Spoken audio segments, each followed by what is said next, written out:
అందరికీ నమస్తే. Welcome to TR TV. నేను మీ తిరుపతి. ఈరోజు పొద్దున్న లేస్తే అన్ని పేపర్లలో వచ్చినటువంటి వార్త, బీఆర్ఎస్ పార్టీ ఎమ్మెల్యే మల్లారెడ్డి రాజీనామా. మల్లారెడ్డి బీఆర్ఎస్ పార్టీకి గుడ్ బై. మల్లారెడ్డి బీజేపీ పార్టీలోకి పోబోతున్నాడు.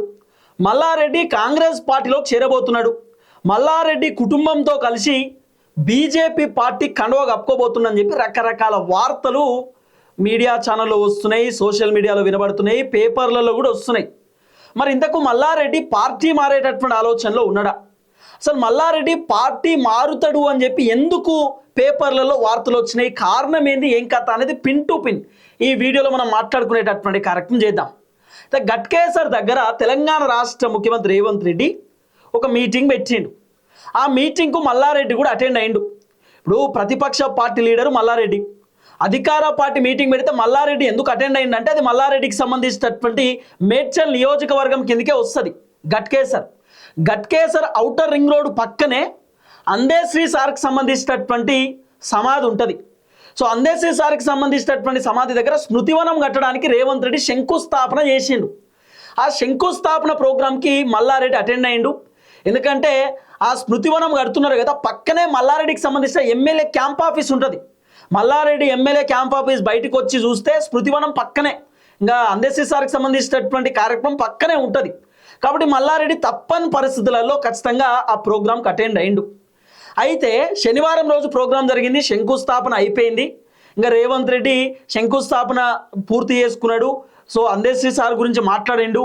ఆ తర్వాత రేవంత్ రెడ్డి ఆ మీటింగ్లో ఇష్టం ఉన్నట్టు పొట్టు కేసీఆర్ని తిట్టిండు.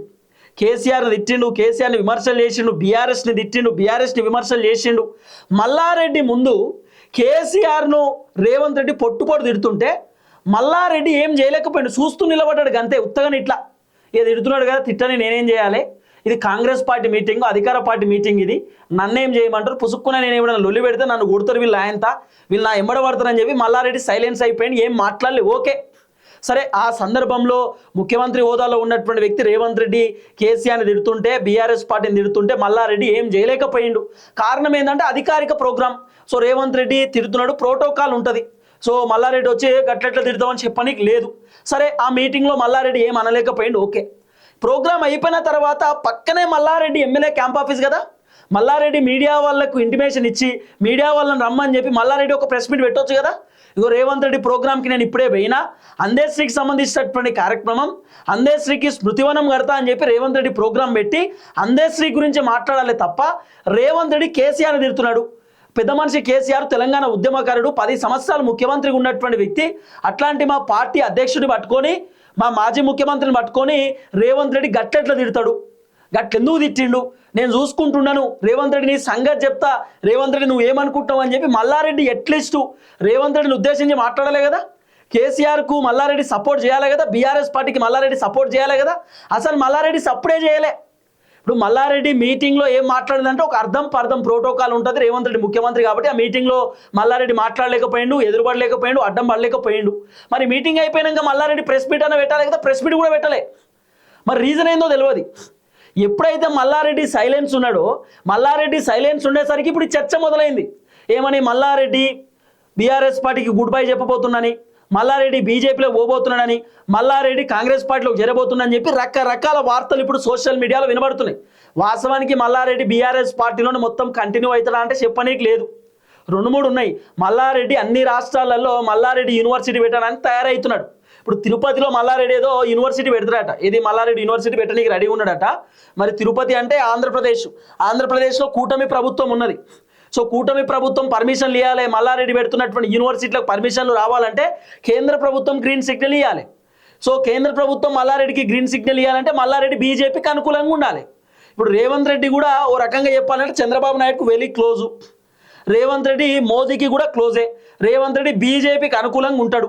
కాబట్టి అందుకే మల్లారెడ్డి రేవంత్ రెడ్డిని ఏమనలేదేమో, అందుకే మల్లారెడ్డి రేవంత్ రెడ్డిని ఒక్క మాట కూడా అనలేదేమో అనేది రకరకాలుగా సోషల్ మీడియాలో వినబడుతున్నటువంటి ఒక చర్చ.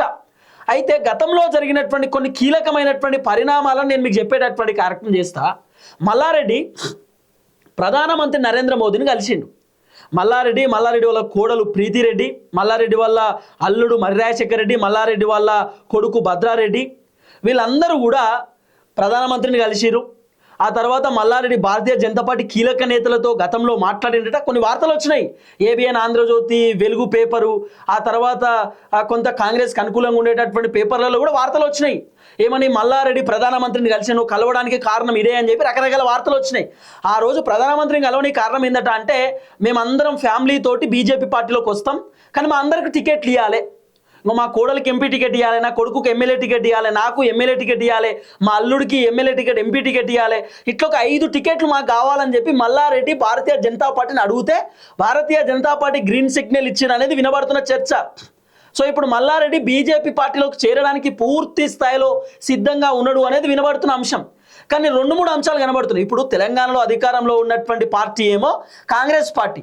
మరి మల్లారెడ్డి కాంగ్రెస్ పార్టీలోకి చేరేటటువంటి అవకాశం ఉందా అంటే మల్లారెడ్డికి క్లారిటీ ఉంది. ఏంది, మళ్ళీ కాంగ్రెస్ పార్టీ తెలంగాణలో అధికారంలోకి రాదు, కాంగ్రెస్ పైన విపరీతమైనటువంటి వ్యతిరేకత ఉన్నది. సో కాంగ్రెస్ పార్టీ దుకాణం ఎట్లనే బంద్ అయ్యే పరిస్థితుంది. కాబట్టి మల్లారెడ్డి మ్యాక్సిమం కాంగ్రెస్ పార్టీలోకి చేరకపోవచ్చు. ఇప్పుడు 10 మంది బీఆర్ఎస్ పార్టీలోకి వెళ్ళి కాంగ్రెస్ పార్టీలోకి పోయినటువంటి ఎమ్మెల్యేలు పోయినప్పుడే మల్లారెడ్డి కాంగ్రెస్లోకి చేరడానికి సిద్ధమైండు.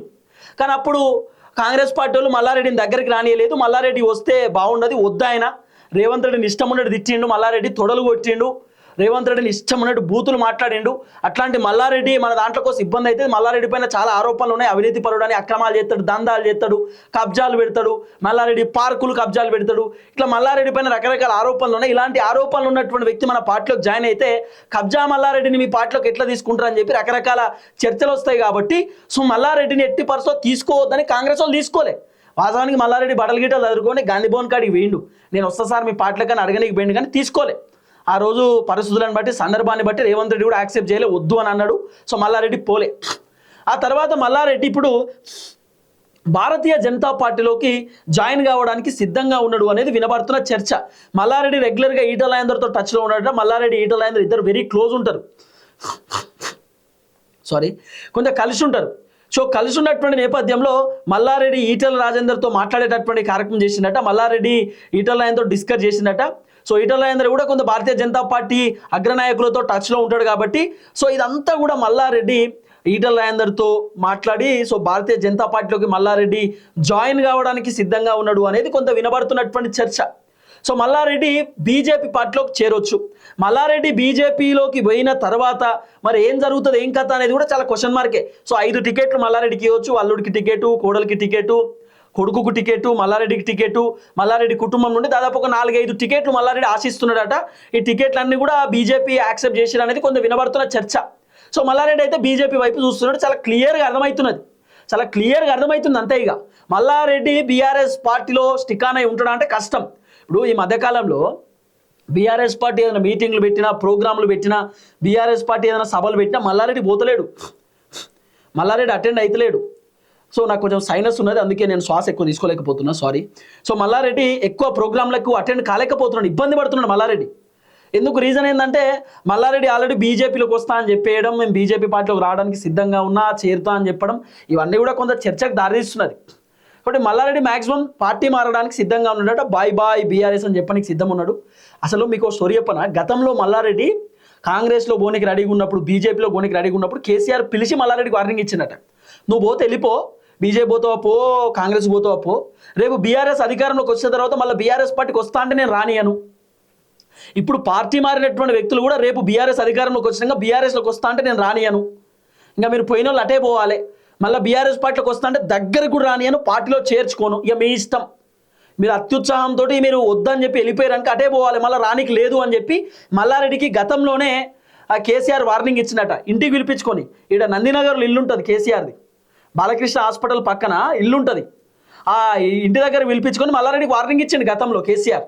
సో ఇప్పుడు మరి కేసీఆర్ ఫామ్ హౌస్కే పరిమితం అయిపోయింది కాబట్టి ఇక మల్లారెడ్డి కూడా ఇంకా ఈ బీఆర్ఎస్ పార్టీలో ఉంటే ఇబ్బంది అయ్యేటట్టుంది, నాకు వ్యాపారాలు పెంచుకోవాలి, నా కాలేజీలు పెంచుకోవాలి, నా కథ పెంచుకోవాలి, మరి నేను ఇవన్నీ పెంచుకోవాలంటే కేంద్ర ప్రభుత్వమే కావాలి నాకు, మళ్ళీ బీజేపీ అధికారంలోకి వచ్చేటట్టున్నది, కేంద్రంలోకి వచ్చేటట్టున్నది రాబోతున్నటువంటి ఎన్నికలలో కూడా. మళ్ళీ ఇంకోటి ఏంటంటే కేంద్ర ప్రభుత్వం ఇంకా 4 సంవత్సరాల పాలన ఉంది వాళ్ళది కాబట్టి, ఇంకో 3-4 సంవత్సరాల పాలన ఉంది కాబట్టి కేంద్ర ప్రభుత్వంలో ఉంటేనే బాగుంటుందనే ఆలోచనతోటి మల్లారెడ్డి మ్యాక్సిమం ఇక మల్లన్న ఎట్లనో అట్లా ఉపాయం కట్టే కార్యక్రమం చేయవచ్చు. మల్లారెడ్డి బీజేపీలోకి చేరడానికి కొంత సిద్ధంగా ఉండడం అనేది వినబడుతున్న చర్చ. అన్ని పేపర్లలో వచ్చినాయి ఈ వార్తలు, నేనేం కొత్తగా పుట్టిస్తున్న వార్తలేం కాదు. ఏబిఎన్ పేపర్లో వచ్చింది, ఈనాడు పేపర్లో వచ్చింది, వెలుగు పేపర్లో వచ్చింది, అన్ని పేపర్లలో మల్లారెడ్డికి సంబంధించినటువంటి వార్త ఇప్పుడు సోషల్ మీడియాని షేక్ చేస్తున్నది. ఇది ఓపెన్ ఫ్యాక్ట్.